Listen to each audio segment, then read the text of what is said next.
Kaisar Sihir, Magic Emperor bab 513 sampai dengan 514, pengakuan cinta sepihak.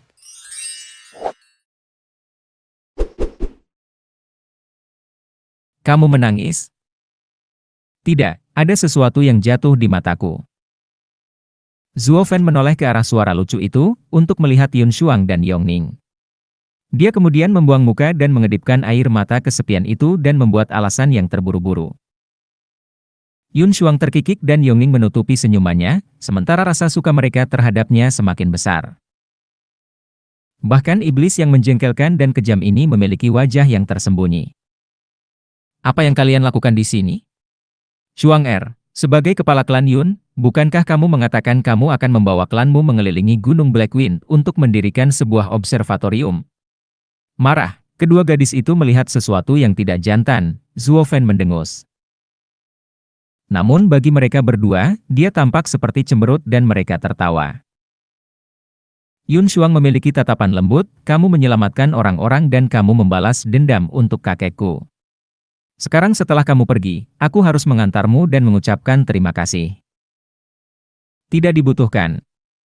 Itu semua hanya sekedar kebetulan. Zuo Fan menjabat tangannya dan mengejek, saya bukanlah orang yang berbuat baik, hanya berpikir untuk menghancurkan musuh saya. Jika itu adalah penguasa yang saleh dan baik hati yang menghalangi jalanku, mungkin akulah yang akan melemparkan orang-orang ini ke dalam kekacauan. Mataku hanya melihat lawanku dan tidak melihat yang lain.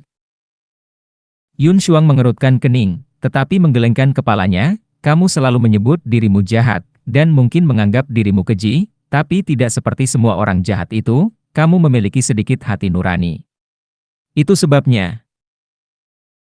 Yun Shuang tersipu dan menghampirinya untuk berbisik di telinganya. Kata-kata manis ini, aku akan mengikuti keinginan kakek dan akan selalu berada di klan Luo, menunggumu untuk menyelamatkanmu dari kutukan abadi dan menjadi pria baik. Bahkan jika kamu tidak bersedia, aku akan tetap bersamamu selamanya. Zuo Fan bergetar, wajahnya menunjukkan ekspresi aneh. Dia melihat wajah Yun Shuang semakin memerah, matanya yang jernih dipenuhi kelembutan yang tak terkatakan. Yun Shuang menghindari tatapannya dan bergumam, tidak peduli kamu mau atau tidak, ingatlah janji kami. Kamu harus kembali. Yun Shuang melompat pergi sambil memeluk wajahnya, meski sekarang telinganya merah. Zuo Fan berkedip linglung, janji apa? Kamu memutuskan semuanya sendiri tanpa bertanya kepada saya. Siapa yang bisa mengajarinya bersikap kasar? Tapi kenapa rasanya seperti aku? Hah? Yongning terkikik dan memberikan gelang hijau dengan mata lembut, Zuo Fan, jagalah. Ibuku meninggalkannya untukku. Kita akan terpisah jauh sekarang, tapi jangan pernah lupakan aku. Simpan itu. Tak ada alasan kenapa aku harus mengambil gelangmu, apalagi selalu mengingatmu. Apa yang sedang kamu lakukan? Zuo Fan melotot. Dengan murung, Yongning terpaksa menghentakkan kakinya, apakah kamu padat seperti batu bata atau apa? Saya tidak bisa lebih jelas dari itu. Kamu tidak bahagia kecuali aku mengutarakannya. Zuo Fan mengangkat alisnya dengan curiga. Yongning berteriak dengan kesal, Zuo Fan, aku akan memberitahumu hari ini bahwa putri ini menyukaimu. Saya telah melakukan perjalanan ke Gunung Blackwind untuk lebih dekat dengan kamu. Namun saat saya tiba, kamu berencana untuk pergi. Tidak ada pilihan selain menggunakan pilihan terakhir, bertukar sumpah melalui kenang-kenangan dengan harapan kamu tidak akan pernah melupakanku. Tunggu, pegang kudamu. Zuo Fan melambai kemana-mana, Yang Mulia, apakah Anda mabuk? Kami hampir tidak mengenal satu sama lain. Tidak ada apapun di antara kita. Bukankah ini tiba-tiba menimpaku sekarang? Tidak sedikit pun. Pernahkah kamu mendengar tentang cinta pada pandangan pertama? Yongning mengedipkan matanya yang jernih, ibu selalu memberitahuku saat aku masih kecil bahwa apapun bahayanya, jangan pernah takut. Karena pangeran menawan akan datang dari surga, memelukku dengan aman dan menjauhkan bahaya. Pada hari itu, di luar istana kekaisaran, pada saat hidupku berada dalam bahaya, kamu muncul. Seperti yang ibu katakan. Kamu adalah takdirku. Wajahnya berkedut, Zuo Fan menghela nafas, Tuan Putri, itu hanya dongeng untuk anak-anak. Kamu terlalu tua untuk membacanya.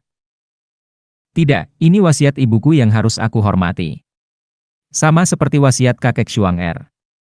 Selain itu, kamu menerima Xuang-er, jadi mengapa aku tidak menerimanya juga? Saya tidak peduli menjadi yang kedua karena kami dekat sebagai saudara. Kapan aku melakukan itu? Zuo Fen bingung. Bukankah dia baru saja mengatakan dia akan bersamamu seumur hidup? Tidak menolak berarti menerima. Seseorang seperti dia, begitu baik dan pemalu, mengambil inisiatif adalah hal yang luar biasa. Dan aku juga akan menurunkan statusku dengan memelukmu, bersedia membagimu dengan orang lain. Itu bahkan lebih luar biasa lagi. Sambil nyengir, Yongning memperhatikan bintang-bintang di matanya, memberikan gelang itu seperti seorang bibi yang memikat kepada seorang anak kecil yang manis. Zuo Fen, ambillah dan kita akan bersama selamanya dalam kebahagiaan. Sambil menelan ludah, Steward Zuo yang tadinya tak kenal takut kini berlumuran keringat di medan perang cinta dengan musuh perkasa seperti Jenderal Yongning. Mereka benar, wanita itu seperti harimau. Putri, tenanglah sekarang. Aku hanyalah bukan siapa-siapa, bahkan dengan hidupku yang tidak menentu. Anda harus berhati-hati sebelum bersama saya. Akhir hidupmu akan pahit. Saya berhati-hati. Seorang istri mengikuti suaminya, dia akan tetap menjadi janda seumur hidup, tapi saya sangat senang menjalani jalan ini. Seperti yang selalu Anda katakan, ikuti kata hati Anda. Inilah yang aku lakukan, mendengarkan kata-katamu. Yongning terkikik dengan matanya yang diwarnai dengan hasrat. Zuo Fen meringis dan merasa ingin menampar mulutnya yang busuk. Itulah yang kudapat dari memuntahkan omong kosong. Sekarang aku harus menjawabnya. Putri, santai saja. Anda, seorang putri yang mulia, seharusnya memiliki masa depan yang lebih baik. Ibarat keempat macan itu ya, mereka jenderal-jenderal ternama yang selalu menangisi istri. Pikirkan baik-baik. Tidak mau. Aku hanya membutuhkanmu dalam hidupku, aku sangat serius. Yongning mengedipkan matanya yang menawan ke arahnya, bahkan emosi kita pun cocok. Cocokkan kepalamu. Saya merasa kasihan karena meninggalkan klan Luo tetapi sekarang saya menyadari bahwa saya harus segera keluar dari sini. Berpikir demikian, dia kemudian menyentakkan kepalanya dan menunjuk ke belakangnya, Xuang-er, apakah kamu kembali untuk mencari putri? Xuang-er? Yongning berbalik. Itu adalah jendela yang sangat dia inginkan dan Zuo Fen menggenggamnya seolah hidupnya bergantung padanya. Yongning memang melihat ke arahnya, hanya untuk menemukannya telah pergi. Sambil menghentakkan kaki, Yongning menatap gelang itu dengan getir, matanya berkabut karena marah, aku hanya ingin kamu mengambil kenang-kenanganku untuk mengenangku. Aku bukan harimau jadi kenapa kamu kabur? Bau sekali. Angin dingin melewati kakinya. Berdiri di sana, dia telah kehilangan semangatnya, sekarang menjadi sunyi dengan air mata mengalir di wajahnya.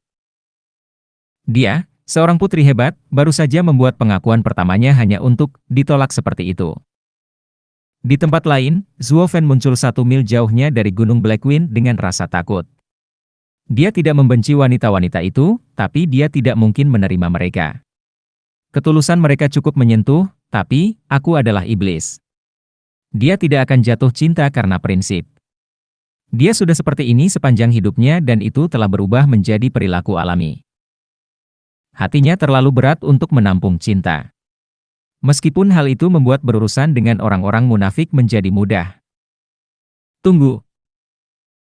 Suara lembut lainnya menghentikannya dan yang bisa dia lakukan hanyalah memandang ke langit sambil menghela nafas panjang. Demi cinta semua yang suci di bumi hijau dewa ini, apakah hanya aku yang hidup di sini? Untuk apa gadis-gadis ini mendatangiku? Zuo Fen berbalik dengan malas, hanya tersentak saat melihatnya. Itu adalah Longkui dari paviliun naga terselubung. Gadis itu tidak pernah menyukainya dan setiap kali mereka berbicara, mereka selalu bertengkar, seperti musuh. Ketika klan Luo masih merupakan klan tanpa nama, gadis ini meremehkan udik ini. Untuk alasan yang sama, dia membuat janji 10 tahun dengan marah. Klan Luo itu akan melampaui semua rumah. Zuo Fen hampir lupa bahwa ini sudah lama sekali. Tapi saat melihatnya, api jahat berkobar di dalam hatinya. Hihihi, gadis sialan, tepat waktu. Aku akan pamer sampai kamu terjatuh. Long Kui memperhatikan dia tersentak mendengar panggilannya, lalu rasa takut, dan terakhir kebingungan. Tapi saat ini, dia telah berubah menjadi jahat, memasang tampang angkuh, hidungnya mancung. Dia tersesat atas apa yang menimpanya. Ada apa dengan dia yang mengubah nada dalam hitungan detik? Apa kepalanya terbentur atau apa? Kudengar kamu akan meninggalkan Tianyu, kata Long Kui lembut.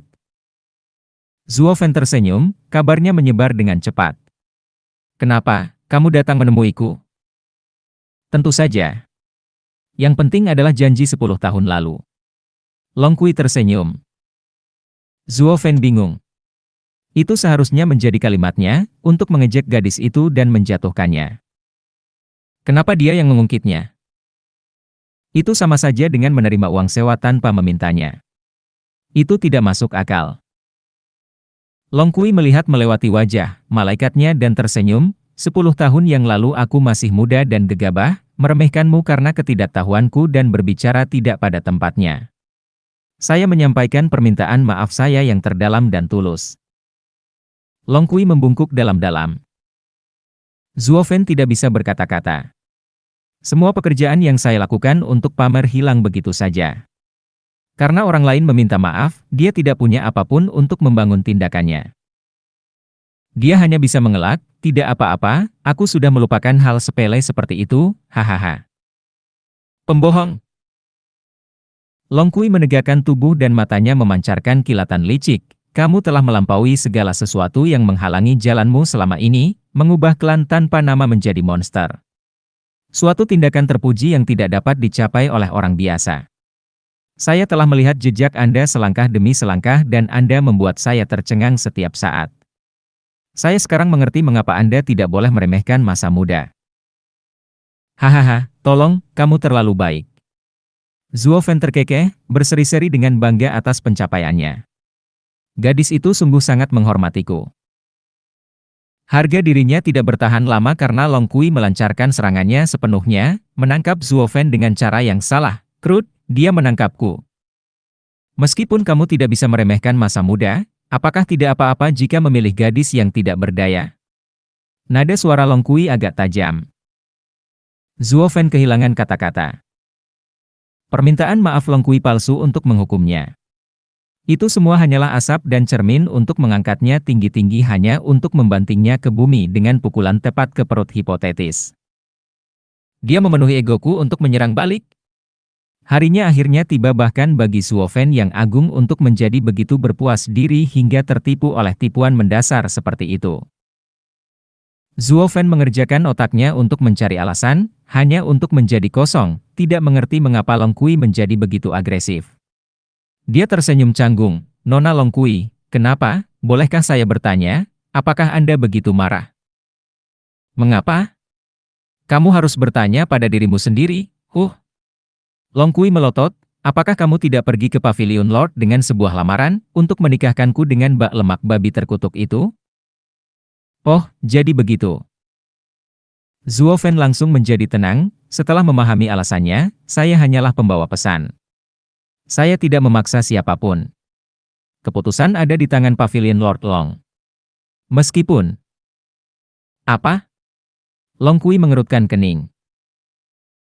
Zuo Fen mencibir, meskipun dia satu-satunya bak lemak babi yang menawarkan hadiah pertunangan yang begitu besar. Pavilion Lord Long tidak bisa menolak bahkan jika dia menginginkannya. Faktanya, menurut saya tidak ada orang yang bisa. Itu adalah hamparan tanah subur sepanjang 1000 mil. Bagi si gendut, menawarkan begitu banyak hanya untuk menunjukkan rasa cintanya padamu. Kamu akan mendapatkan kebahagiaan? Kebahagiaanku adalah urusanku. Orang sibuk sepertimu tidak punya hak untuk ikut campur. Kemarahan Long Kui semakin membara. Zuo Fen menurunkan bahunya dan menggelengkan kepalanya, yang saya lakukan hanyalah menyampaikan kata-kata seorang saudara. Kamu bisa melawannya semau kamu, tapi habiskan itu di Pavilion Lord Long dan berlemak, bukan aku. Saya akan meninggalkan Tianyu dan tidak perlu gangguan lagi. Zuo Fen yang berperan sebagai korban hanya membuatnya marah hingga berteriak, kamu memang saudara. Apakah kamu akan melakukan hal yang sama jika si gendut menginginkan Ning Er? Uh, Zuo Fen mengerutkan kening, hatinya kacau. Matanya menjadi gelap dan hatinya menjadi sedingin es, tapi itu tidak menghentikan omelan Long Kui. Bagaimana jika dia memilih Chu Qingcheng? Maukah kamu berperan sebagai pembawa pesan juga? Hati Zuo Fen tenggelam, merasa mustahil untuk membuat kalimat yang masuk akal, hanya berdiri di sana dengan tatapan yang mengeras. Jawabannya jelas, tidak. Long Kui menunjukkan sosok yang lemah saat dia mengangguk, begitu. Bulan depan saya akan menikah dengan Yang Mulia. Sayang sekali pelayan terbaik di Tianyu, pramugara Zuo yang hebat, tidak akan berada di sana untuk melihatnya. Long Kui menghela nafas, terus mengoceh sebelum pergi dalam diam. Zuo Fen memperhatikan saat dia berbalik, dua jejak jatuh di pipinya. Zuo Fen memiliki tatapan bingung ketika dia melihat Long Kui kosong di dalam dan terus mengoceh. Bukankah dia baru saja menyalahkanku? Bagaimana bisa dia yang kalah? Bukankah itu terjadi setelah keributan besar, atau perkelahian atau semacamnya? Aneh. Zuo Fen menggelengkan kepalanya dan menghela nafas, melupakan urusan ini saat dia melanjutkan perjalanan. Anehnya, tidak ada yang memperhatikan si gendut dan Fang Qiubai di dekatnya. Fatih menghela nafas, saudara Zuo, aku tidak akan pernah bisa melawanmu, tapi aku bisa memainkan trik-trik kecil. Yang Mulia, ini seharusnya membuatnya menyerah. Fang Qiubai menoleh ke Long Kui. Fatih mengangguk dengan pandangan bijak, usulan itu akan berhasil hanya dengan sebidang tanah itu. Tapi membuat Kui kecil menantikan pernikahannya, adalah hal yang mustahil, tidak saat dia mencintai orang lain. Zuo Fen. Fang Qiubai berbicara dengan tegas. Fatih tersenyum, benar. Sejak upacara klan Luo, di luar istana kekaisaran, aku melihat sesuatu tumbuh di Kui kecil untuk anak nakal itu. Saya ragu-ragu apakah akan memperebutkan pria seperti itu demi seorang wanita, namun ternyata hal itu tidak perlu. Cinta bertepuk sebelah tangan Kui kecil adalah sesuatu yang dia tidak tahu, dan dia juga tidak terlalu peduli padanya. Ini adalah jalan kecil Kui yang harus dia ambil sendiri. Jadi aku menjadikan Zuo Fen sebagai pembawa pesan, membuatnya tampak seperti Zuo Fen melemparkan Kui kecil ke pangkuanku. Karena kesakitan, Kui kecil harus datang ke Zuo Fen untuk memastikannya. Sekarang dia tahu tidak ada tempat baginya di hatinya dan harus menyerah. Seorang wanita dengan hati yang mati pasti akan menerima nasibnya di sampingku, sebagai permaisuri. Bagaimana jika Zuo Fen mengetahuinya? Dengan sikap kejamnya, Fang Qiubai mengerutkan kening. Fatih mengibaskannya sambil tersenyum, jangan khawatir. Tahukah Anda mengapa meskipun pikirannya tajam, saya masih bisa memanfaatkannya? Dia tidak pernah peduli dengan Kui kecil, jadi dia mengabaikan semuanya. Saya meminjam peruntungannya dengan wanita, tapi dia juga tidak kalah. Faktanya, dengan memasukkan pavilion naga terselubung ke dalam klan Luo, bahkan jika dia mengetahuinya, itu tidak masalah. Saya akhirnya memahami karakter Zuo Fen. Dia egois dan tidak akan bertindak kecuali seseorang melanggar batas rakyatnya. Hahaha. Mata Fatih bersinar dengan kebijaksanaan. Dia berbalik dan berkata, Tuan Fang, ada kabar tentang saudara laki-laki kedua? Tidak, dia telah menghilang. Fang Qiubai menggelengkan kepalanya. Fatih berteriak, teruslah mencari. Jangan berhenti sampai aku melihat dia atau mayatnya. Sementara itu, Zuo Fen pergi ke tempat pertemuan dengan sekte perencana iblis. Kemudian, terkekeh mengumumkan kedatangan 4 asap hitam. Mereka mengambil wujud 4 iblis perencana. Kaulah yang menerimaku? Hahaha, bagus sekali. Zuo Fen tertawa. Keempat pikmi diperintahkan untuk kembali ke sekte tersebut sebelum perang dengan Quan Rong, oleh 5 ketidakkekalan. Mereka menghabiskan terlalu lama di luar setelah keluar dari penjara dan harus kembali ke sekte. Tak berdaya, keempat pikmi itu kembali untuk mendapatkan hukumannya. Zuo Fen mengira dia tidak akan pernah melihat mereka lagi, baik disudutkan atau dijebloskan ke penjara lagi. Namun disinilah mereka, sebagai anak buah Xie Weiwei yang bertindak sebagai pemandu sekte tersebut. Dia sangat terkejut. Dengan sekte tersebut berada di daerah terpencil dan tersembunyi, dunia sekuler tidak mengetahui lokasinya, hanya murid-muridnya yang dapat membimbingnya ke sana. Dan karena mereka semua saling mengenal, perjalanan akan menjadi lebih mudah. Tetapi empat iblis perencana ketika melihat bahwa itu adalah Zuo Fan, menjadi sombong, dengan iblis kekerasan memberikan slip giok dengan semua kesombongan yang dia miliki. Apakah kamu siap untuk memasuki sekte kami, murid baru? Kami adalah kuartet pahlawan kultivator iblis, yang terhebat dan tertampan di sekte penipu iblis, 4 iblis penipu, yang datang untuk menerima Anda. Sebutkan nama, umur, tempat lahir, tanggal lahir, budidaya. Apa ingatanmu sesingkat itu? Izinkan saya mendapat kehormatan untuk menyegarkannya dari momen-momen mendebarkan di masa lalu. Zuo Fan memberi isyarat. Keempatnya menjerit kesakitan, sekarang berguling-guling di lantai karena Bloodworms yang beraksi. Steward Zuo, kami tidak akan pernah melakukannya. Itu semua hanya lelucon, lihat. Mari kita pergi. Steward Zuo, kami hanya melakukan tugas kami. Anda akan segera menjadi murid sementara kami memiliki status yang lebih tinggi. Anda tidak bisa selalu memperlakukan kami seperti ini. Pelayan Zuo, itu menyakitkan. Saya tidak bisa menerimanya. Buat itu berhenti. Keempat iblis itu melompat-lompat kesakitan dan memohon. Zuo Fan hanya tersenyum, matanya sedingin es, tidak peduli seberapa tinggi kamu mendaki, luruskan ini. Kemanapun saya pergi, saya tidak akan pernah berada di bawah siapapun.